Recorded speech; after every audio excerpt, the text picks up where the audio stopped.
Welcome to another edition of the Athlete's Wisdom Podcast. I am your host and creator, Alexander Turner, and here on this podcast, we talk about business, marketing, and financial literacy as a college athlete, and how you can actually take these steps and these tools and implement them into your own life, into your own business, and into your own brand, so you can start making money inside and outside of NIL.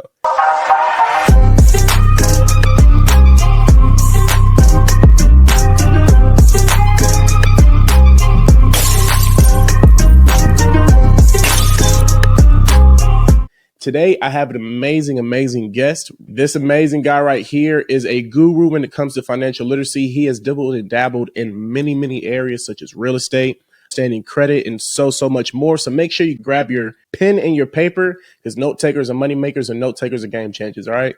Today, I have an amazing guest, Robin Herndon. Did I pronounce your last name right? You did it right, brother. So Robin, go ahead and let the audience know who you are. And if they aren't familiar with you, go ahead and let them know where they can follow you right now. Appreciate it, Alex. Yeah, yes, Robin Herndon, the real estate professional. Robin's your way. We're giving you the game. You can find myself on social media. You can find me on TikTok. You can find me on YouTube, Facebook, all those platforms. I am here to give you guys the game. I love it. So for those who are not familiar with who you are, can you just give like a quick minute or two intro about kind of how you started off on this financial literacy journey, whether that's, through real estate, whether that's through the other various things that you do? Absolutely. Well, originally I planned on playing ball, for the NFL. And, I was great in high school.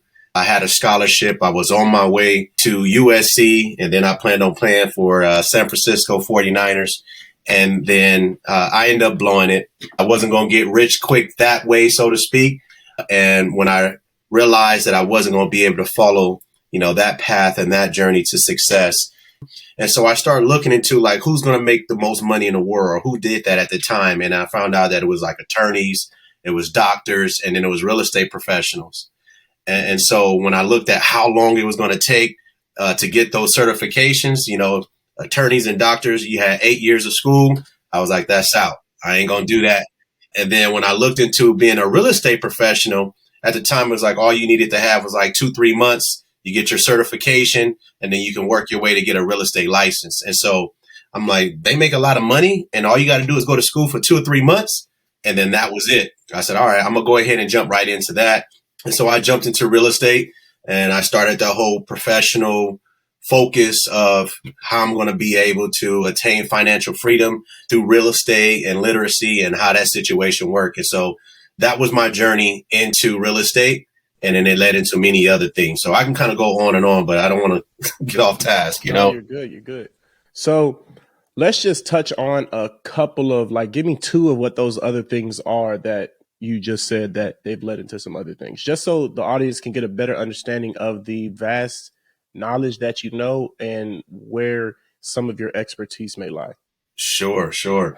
Yeah. So in real estate, when you're a real estate agent and you're acting on behalf of sellers that when they're trying to sell their home or buyers who's trying to buy real estate, it was pretty compelling. And I was, in my early 20s and I didn't have the best of credit because I had messed up.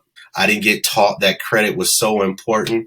And it was the way that I'll be able to attain home ownership if I wasn't already wealthy to buy everything cash. And so then it kind of led into me trying to figure out how do I position myself credit wise to be able to qualify for financing. Or when I was trying to get a new car at that time, it was credit became a thing too. So it was it was knocking at my door, credit is a big thing. And so I went on that journey of trying to figure out how to fix my credit. And then those that were already in the real estate industry that I was running into, they started referring me to people that had either credit repair organizations, or before you know it, I found that there was attorneys that was helping people repair and understand how to adjust their credit. And so that led into me getting that literacy and understanding how to position myself and my family in a way of credit. And before you know it, I was I'm paying so much money. I'm referring business to people that have credit repair organizations. I was that's a nice little side hustle. And then I took it on myself and I turned it into a business. And so credit became part of my business in addition to real estate. And then it became how to structure myself in a way of like business, how I'll be able to qualify to be an investor, to be able to have the proper structure.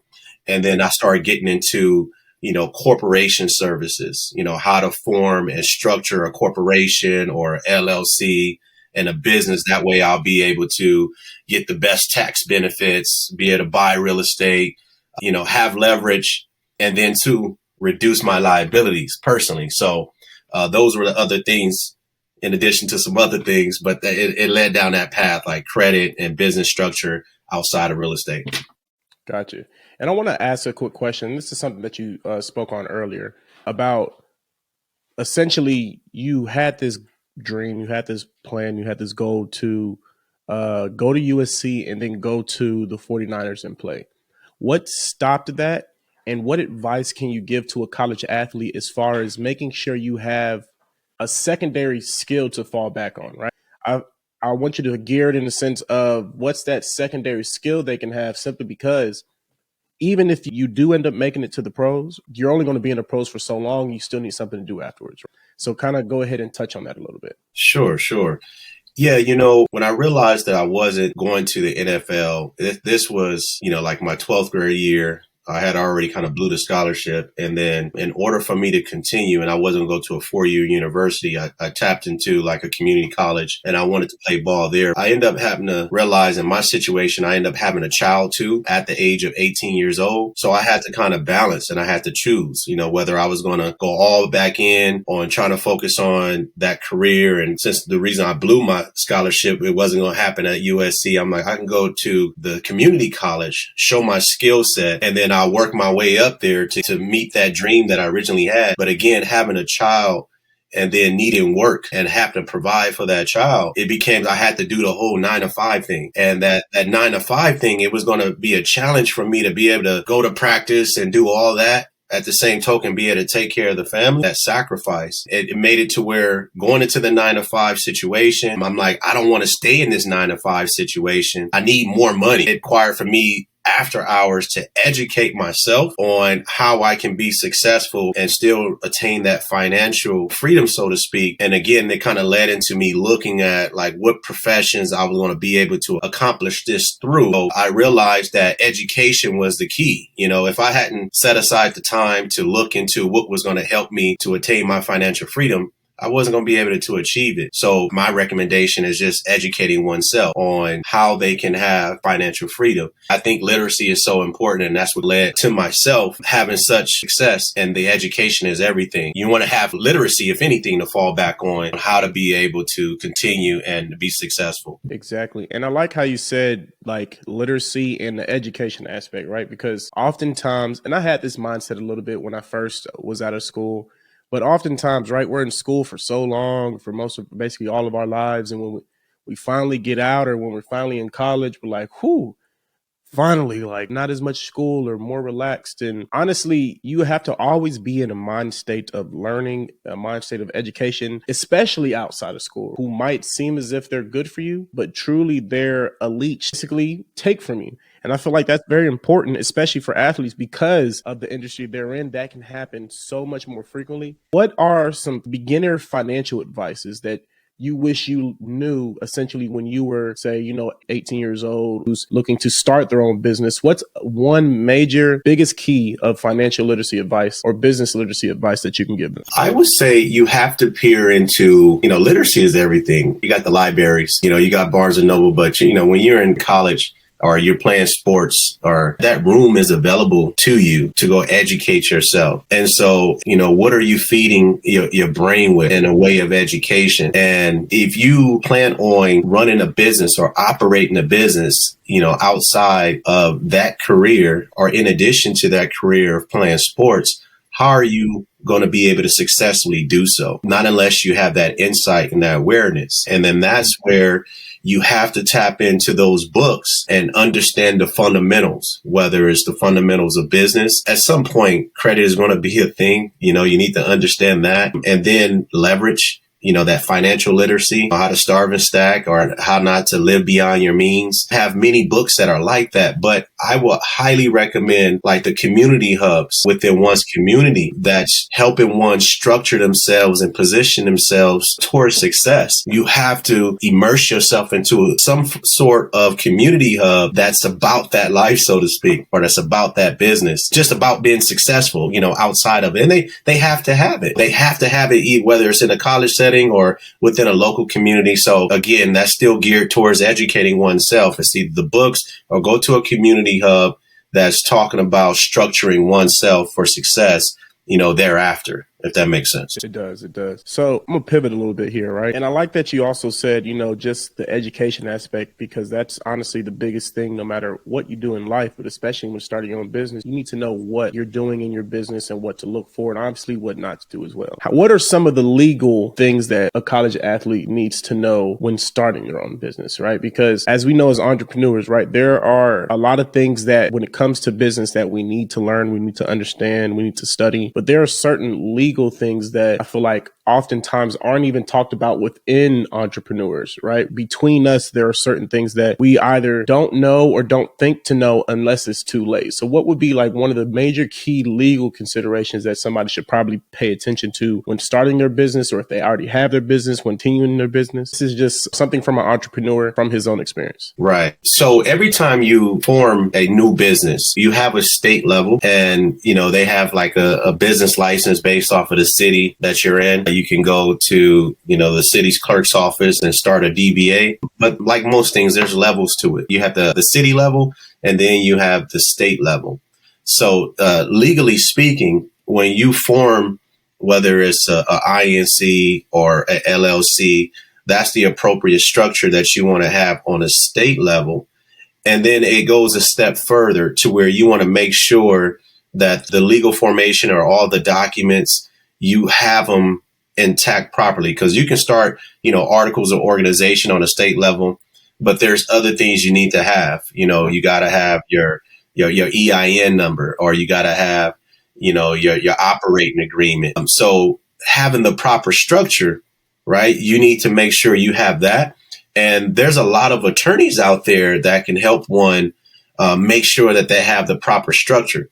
And that proper structure is going to serve as a protection for them to make sure that if they do have any assets and they want to, transfer, assets underneath these entities or underneath trusts and things of that sort, you got to do it the legal way.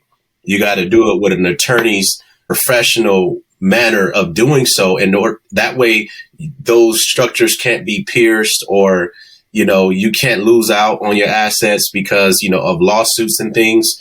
And so, again, when you're starting a business, you want to make sure you have that proper structure, from A to Z. And I highly recommend, you seek counsel to make sure that you have that proper structure in place, just in a way of starting your own business. I like that you said that, right? Because for one, I want to circle back to the EIN number. For those who do not know what an EIN number is, it's basically your social security number for your business, right? And then you also said having an operating agreement and having all of these things. And it's not just important to do research on your competitors. It's also important to do research and educate yourself on other aspects of your business, like, let's say, the legal side, right? Because like I said earlier, you might not necessarily have the funds right now to hire somebody to look at everything and make sure everything's the way it needs to be.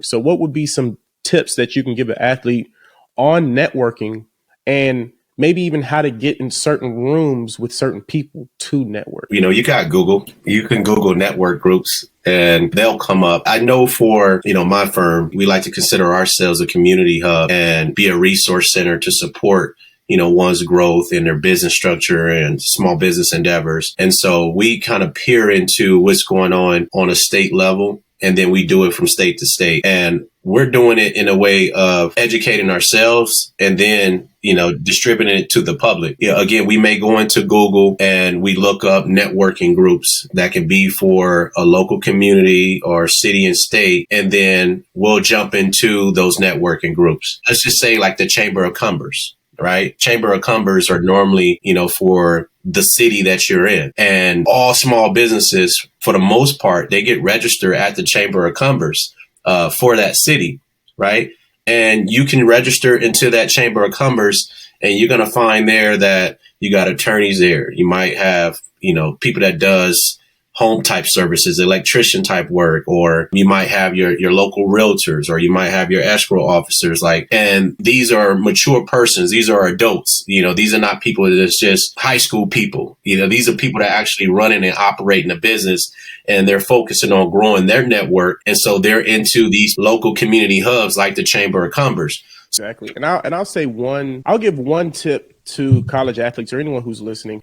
When you're in a professional setting, when you're in a setting where people are business minded and they're networking, 99 times out of 100, that person is willing to talk to you, right?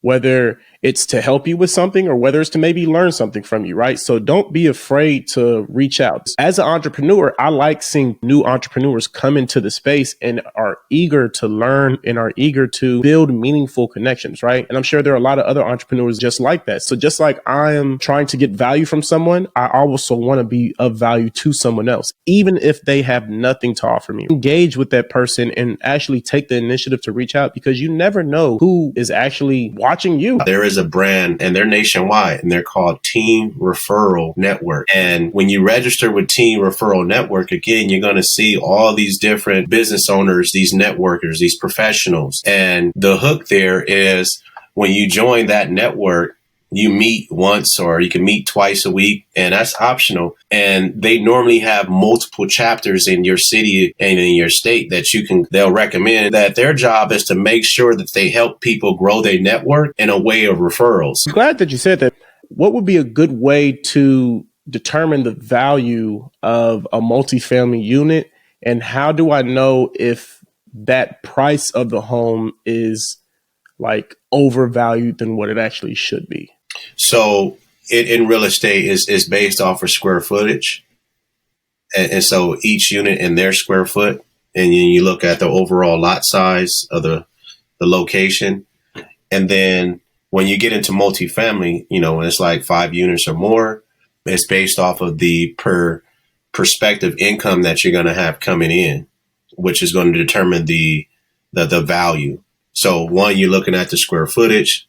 Low key, you're looking at also the location is going to determine the overall value.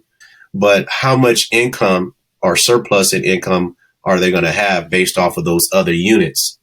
And that's going to determine the value along with the square footage. And then they're going to look at the surrounding apartment complexes and what they've actually sold for. And that's how you'll be able to determine the value. Hopefully that answers your question. It makes sense. Yeah, it definitely did. So that was more of a selfish question for me, but I do hope that, of course, that college athletes were able to take advantage of that. Before we close out, is there any one gem that you want to give to the audience that you feel as if they could take heed to and actually take action on right now if they really wanted to? Man, I love education, man. Get into, know exactly what you want to do and just go down that rabbit hole of understanding it in and out. You can go to any state and go to the secretary of the state. You don't have to pay an attorney. You don't have to pay LegalZoom. You ain't got to pay Robin's Your Way. You can go to any state and look up under business entities.